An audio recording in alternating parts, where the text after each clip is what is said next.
Hey, what is up, mortals? Tim here, and before we get into today's video, there's something I want to let y'all know. We've got a merch store! Some of the items in it are only available for a limited amount of time, so if you're interested, go into the description and check it out. Each purchase helps us make more content. Secondly, if this video hits 100 likes by the end of the week, we will continue this what if. Thirdly, if y'all didn't know, only 41.3% of you are subscribed to us, so please, hit that subscribe button and click the bell icon. Now, with that out of the way, let's get into the story. Shigaraki was frustrated to say the least. All anyone ever seemed to talk about was Stain. But what about him? What about the Nomu who were released into the streets that night? The public acted like the only thing that happened that night was that Stain was finally captured by Endeavor and nothing else. Even with these new recruits, the only reason they seemed to join the League of Villains were due to their belief that Stain was somehow associated with Shigaraki. He honestly despised Stain, but if it was one thing he got from Hosu that night, it was this new symbiote. Carnage. Does that sound good? Shigaraki asked. Shigaraki was sitting in a bar by himself, or so it seemed, but sitting right next to him was a red inky being with white eyes and sharp teeth. Yeah, sounds good. What about those new recruits? What about them? What shall we do with them? Any plans? Those brats from UA. They went off to the mountains to train. There have been a couple interesting ones, though. Could it be the ones known as Izuku Midoriya and Katsuki Bakugo? Shigaraki laughed at the assumption. Two minds do think alike. Also, yes, those are exactly the ones of interest. Midoriya for that symbiote he has. We weren't done experimenting with that one yet, and all of the creations we had were half-baked. Our strongest one was the one that we call Scream, and even then, they're extremely unstable. Over time, their host begins to develop schizophrenia and an overabundance of bloodlust. A very bad combination, to say the least. Neat. And what about the Bakugo kid? Simple, really. The way he acted at the sports festival. It was unbecoming of a hero, but more so of a villain in their early stages. Nice. By the way, one of the new recruits, Toga was her name, seems interesting as well. Extremely interesting. Her obsession with blood is entertaining, to say the least. I want part of me to be with her. She's 17, and you're an alien. I don't think she'll be interested in you in any venereal... Not like that. You know exactly what I meant. Symbiotic bonding. Oh?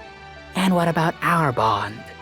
Just cutting off a hand or something would be good enough for bonding with Toga, while our bond is relatively unchanged. After all, I can regenerate any and all lost limbs, much more than if I deem it necessary, honestly. Shigaraki nodded in understanding before ordering Kurogiri to get the squadron ready. While Shigaraki was busy though, classes 1A and 1B were in the middle of training.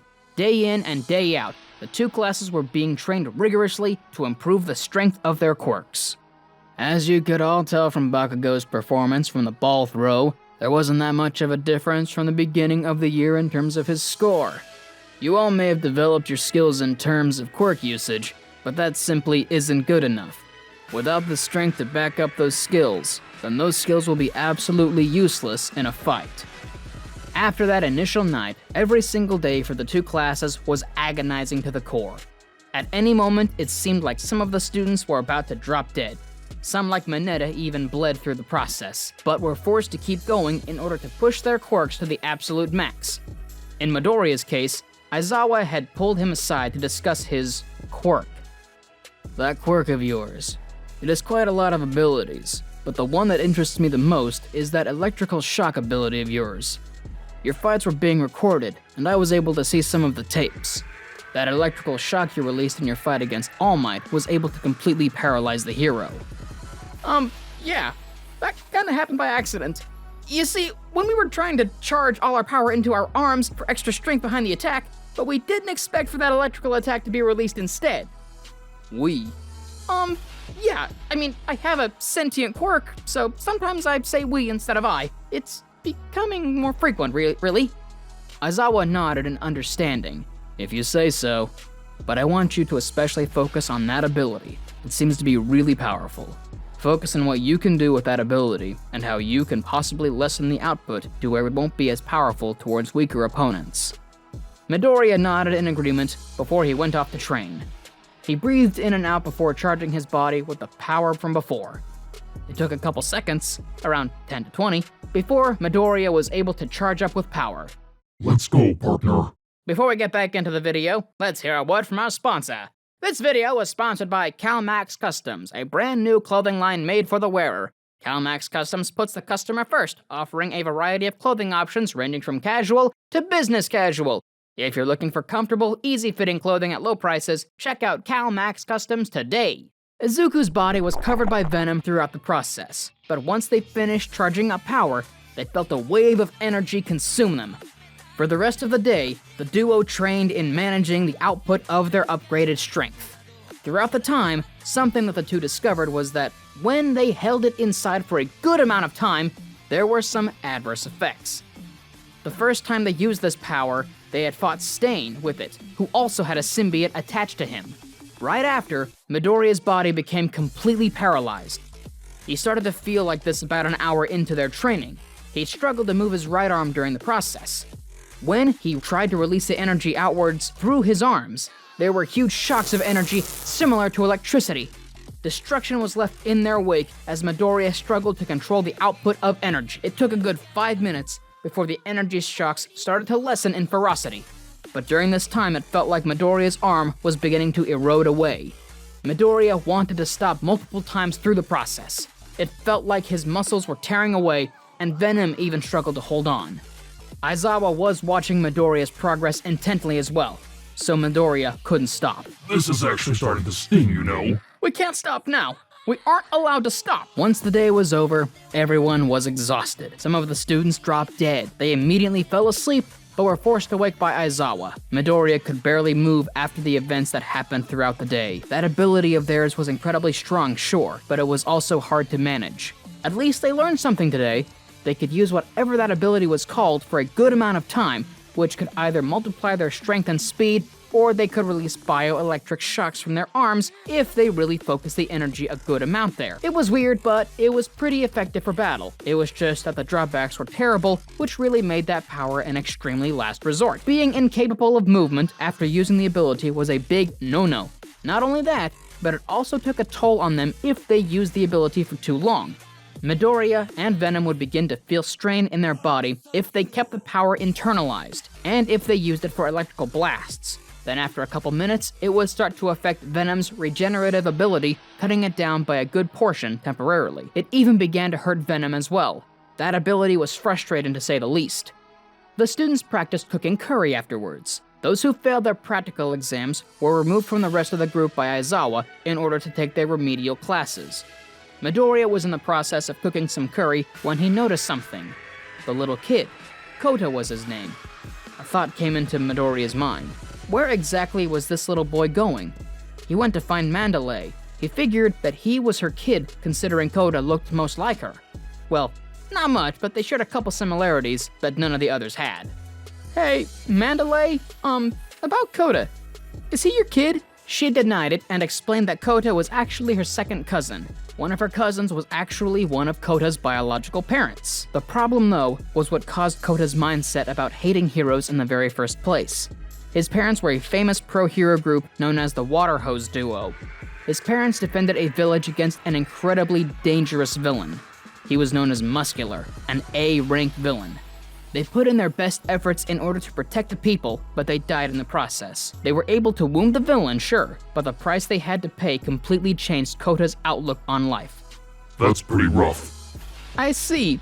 Well, I'll change Kota's outlook on heroes if it's the last thing I do. Midoriya, with this bit of new information, went to look for Kota. He wanted to genuinely help the kid. He could even see a little bit of himself in Kota. If Venom never bonded with him and never met All Might, Midoriya would most likely have never made it to UA. If he never made it into UA, he could only imagine how devastated he would have been. He would have to face reality, that he would never become a hero all because of one anomaly in his genetics. He curled his fingers into a fist at the thought and punched one of the walls. The strength behind it was more than he expected. He left an imprint of his fist in the rock wall. "Who's there?" Izuku looked around and saw Kota sitting by the mountain cliff. He tried to talk to the boy, but as soon as Kota saw who was there, he immediately turned away from Izuku. "Go away!" Midoriya didn't listen and walked closer to the boy, but when he did, he noticed something. Fire? This can't be a regular forest fire either. Those are blue flames. Someone's intruding the premises. Midoriya immediately went high alert at the mention of this. Venom was screaming in his head, but what made things even worse was when his spider sense went off the rails. It was like a fire alarm was in the process of sounding in his head. He fell down to his knees and clutched his head in pain. Kota looked at Midoriya with a raised eyebrow. What was this guy up to? Was this meant to be his attempt at getting his attention? How pathetic. He looked away from Midoriya, but he jumped when he saw a tall figure draped in a cloak, which concealed their appearance. "Hey kid, nice hat. You want a trade? I really don't like my mask." That voice, it sounds so familiar. A sudden blur of memories rushed through Kota's mind as he tried to remember that voice. That unforgettable voice. The voice of that monster. The monster that killed his parents. Kota immediately went on the defensive and activated his quirk. "Oh, that quirk of yours. It's almost too familiar. You must be the Water Hose Duo's kid. Nice. I can reunite you with your parents, kid. Isn't that something that heroes do?" Ha! The large figure grabbed their cloak and yanked it off their body to reveal the person underneath. It was none other than Muscular. He had blonde hair, wore a dark red tank top, black pants, and shared some resemblance to Bakugo.